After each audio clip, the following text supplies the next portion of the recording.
আমার ভুল হতে পারে, আমার কাছে ওহী নাজিল হয় না, আমার ভুল হতে পারে, কিন্তু আমি যে কোরআন হাদিসে যে কথাগুলো বলবো এগুলোর মধ্যে কোনো ভুল থাকবে না ইনশাআল্লাহ।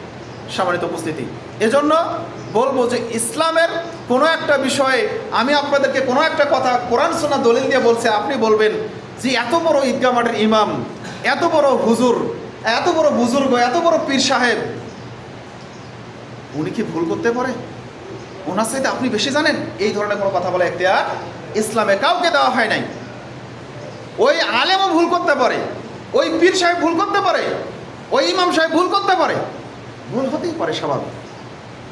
কেননা আজকে আমাদের সমাজে কোরআন সুন্নাহর দলিল দিয়ে রেফারেন্স দিয়ে কয়জন বক্তব্য দেয় আপনি খোঁজেন? শতকরা 95 জন বক্তা মৃত্যু, শতকরা 95 জন বক্তা যুগের তালে মাতাল, যেমন চলে এমনই চলছে। শতকরা 95 জন বক্তা কোনো যাচাই বাছাই করে না। শতকরা 95 জন বক্তা বা আলেম বা ইমাম তাদের বাড়িতে যান, কোনো হাদিসের কিতাব আপনি খুঁজে পাবেন। তাহলে তাদের কাছ থেকে ভালো কিছু আপনি আশা করেন কিভাবে? যার কাছে ইসলামের মৌলিক উৎসগুলোই নেই, তারা কথা তো সবাই বলবেই। হয়তো মোবাইলে কোনো কথা শুনেছেন, তা সে বলবে, অথবা কোথাও কোনো কিস্সা কাহিনী শুনেছেন, কোনো ঘটনা গল্পের বই পড়েছেন, তা সে আপনাকে বলবে। তার কথা এই জন্য ভুল হতে পারে।